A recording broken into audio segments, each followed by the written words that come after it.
Olá pessoal, tudo bem? Aqui é a Juliane Furno e hoje a gente está gravando mais um vídeo da modalidade Giro de Notícias. Antes da gente começar com as 3 notícias selecionadas, só lembrar, se inscrevam no nosso canal, ativem o sininho, curtam e compartilhem para que essas notícias e esse debate cheguem a mais gente. A primeira notícia que a gente selecionou para vocês é sobre a inflação de maio. Então vocês devem ter visto que no mês de maio o IPCA, que é o Índice de Preços ao Consumidor Amplo, que é o principal índice que mede a inflação brasileira, apresentou uma variação de 0,83% em relação ao abril. Essa, inclusive, é a maior variação para o mês de maio dos últimos 25 anos. E se a gente for levar em consideração o acumulado dos últimos 12 meses, na verdade a inflação brasileira já chegou a 8,06%, o que não só é muito superior à meta que é estabelecida de inflação pelo Banco Central para o ano, que eu acho que esse ano é 3,75%, mas também é muito superior, um pouco superior ao sistema de bandas de variação de inflação, que é aquela tolerância que o regime de metas de inflação tem com a inflação 1,5% para baixo, 1,5% para cima da meta. Então a inflação, e eu sempre falo sobre isso, expliquei num outro vídeo sobre inflação, que vai estar linkado aqui na descrição também, é uma inflação no Brasil que hoje está vinculada a custos. Então a gente está muito acostumado, né, àquela associação da inflação como um fenômeno monetário, como decorrência do aumento do consumo, ou baixo nível de desemprego, mas não tem nada a ver com a inflação atual.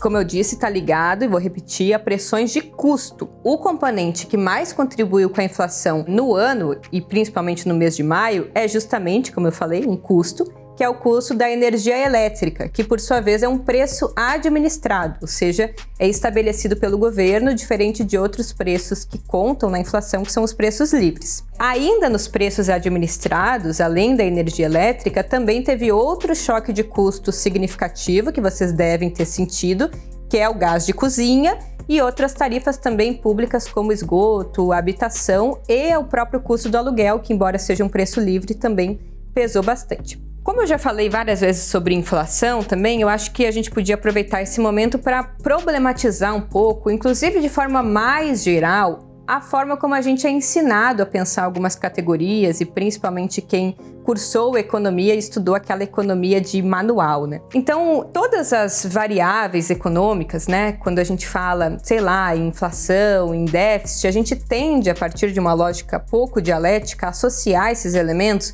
como algo que é naturalmente ou essencialmente bom ou ruim. Tipo, inflação é ruim. Déficit público é ruim, superávit na conta financeira é bom e assim por diante. Mas a inflação, ela é um fenômeno que ela diz respeito a um processo, né, um aumento contínuo dos preços e está ligado, sobretudo no Brasil, de forma geral, a um conflito distributivo na sociedade. Então são as classes sociais que buscam, através também do processo inflacionário, a se apropriarem do excedente. Ou seja, numa sociedade capitalista dividida em classes sociais, nada é essencialmente bom ou ruim. Sempre tem quem se beneficie e quem se prejudique. No caso, a gente vai analisar isso a partir do processo inflacionário. Veja, para tentar desmistificar essa ideia, a inflação, por exemplo, nos governos Lula e Dilma, não foi uma inflação necessariamente ruim se a gente parte da perspectiva da classe trabalhadora mais pobre. Porque a inflação naquele período, embora baixa, estava ligado ao custo dos serviços, especialmente dos serviços pessoais, daqueles serviços prestados às famílias. Então, pedreiro, manicure, empregada doméstica estavam com o seu preço em alta. Nesse caso, a inflação foi redistribuidora de renda, porque ela tirou mais da classe média alta, que em geral consome esse tipo de serviço, e redistribuiu para os mais pobres, que em geral prestam esse tipo de serviço. No caso da inflação atual, e isso é importante, ela é extremamente concentradora de renda, porque a inflação atual ela está incidindo sobre custo de produtos e não de serviços. E destes produtos, principalmente dos alimentos, do gás, da habitação, que pesa mais no orçamento de quem ganha menos. Veja, a inflação para as famílias de baixa renda teve um aumento de 0,92% só no mês de maio, ou seja, acima, né, obviamente, da taxa média, do índice médio de inflação. Já as classes de renda mais elevada, apesar de também terem percebido um aumento do nível de preços, foi bem menor, chegando a 0,49%. Então, a inflação atual, assim como o desemprego, a queda do nível médio de renda, o aumento da pobreza, tudo isso concorre para aumentar as desigualdades sociais e parte disso decorre, como decorreu no mês de maio, da ação do próprio governo, porque está ligado principalmente, como eu falei, ao custo dos preços administrados, no caso de maio, principalmente da energia elétrica. Notícia número 2. A renda média dos brasileiros caiu pela primeira vez para menos de R$1.000. Essa notícia é importante, acho que muita gente acompanhou. E claro, quando a gente fala em renda média, a gente está falando de uma média, né? A gente está dizendo que é a renda total efetivamente recebida dividida por cada pessoa. Então, assim como o PIB per capita, variações na renda média são indicadores que podem esconder justamente o que é o principal problema econômico da sociedade brasileira, que é a desigualdade social. Então, se a gente for desagregar, né, olhar de forma mais desagregada, os mais pobres tiveram uma queda na sua renda muito mais significativa do que a média. Então, enquanto a contração geral da renda dos brasileiros foi de 10% no primeiro trimestre de 2021 em comparação ao mesmo trimestre de 2020, ou seja, na verdade, muito mais que isso, né? Porque se a gente for levar em consideração que a renda média já teve uma contração de 20% no ano de 2020, somado aos 10% de contração no primeiro TRI de 2021, na verdade, se a gente for analisar o período pré-pandemia, já é uma contração de 30% da renda média nacional. Enquanto a renda média caiu 10%, a renda média dos mais pobres teve o dobro da contração, chegando a quase 21% de queda, repito, só no primeiro trimestre de 2021. Como caiu a renda geral e principalmente a renda dos mais pobres, o Gini, que é o índice que mede desigualdade, passou de 0,64 no mesmo período do ano passado para 0,67 agora no primeiro trimestre de 2021. O Gini, para quem não sabe, é um índice que mede desigualdade numa escala que vai de 0 a 1, onde 0 seria um processo de aproximação ali a uma igualdade plena e 1 seria um país absolutamente desigual. Então, o Brasil, como vocês viram, 0,67 está muito mais próximo de 1 do que de 0. E não só tem aumentado, mas aumentado de forma muito rápida a desigualdade no Brasil desde 2015. Deixo também como indicação assistir o vídeo que a gente já falou sobre desigualdade social no período recente. E tudo isso no mesmo trimestre em que se comemorou a variação positiva de 1,2% do PIB brasileiro. Veja, a economia brasileira e o período da ditadura militar, principalmente, é a prova de que é possível sim crescer concentrando renda e crescer aumentando as desigualdades sociais. Notícia número 3, terceira e última notícia. Bolsonaro baixou artificialmente rombo da Previdência dos militares. Bom, essa notícia em si, ela não tem tantos elementos para se considerar, mas eu queria aproveitar ela como uma espécie de ensejo para debater um tema que, embora já tenha passado um pouco da pauta, é um tema muito importante para a gente compreender, que é o tema mais geral da Previdência Social. Bom, o Bolsonaro, para esconder a Previdência dos militares, para esconder que a Previdência dos militares tem uma série de inconsistências morais e de privilégios, ele fez uma estimativa de que nos próximos anos o governo vai arrecadar mais do que vai gastar com a Previdência dos militares. Segundo uma auditoria do TCU, que é o Tribunal de Contas da União, foram encontradas várias irregularidades nesse relatório que veio do Ministério da Economia. Na avaliação ali dos auditores, o governo subavaliou, o passivo do regime dos militares em 45 bilhões, ao mesmo tempo que superestimou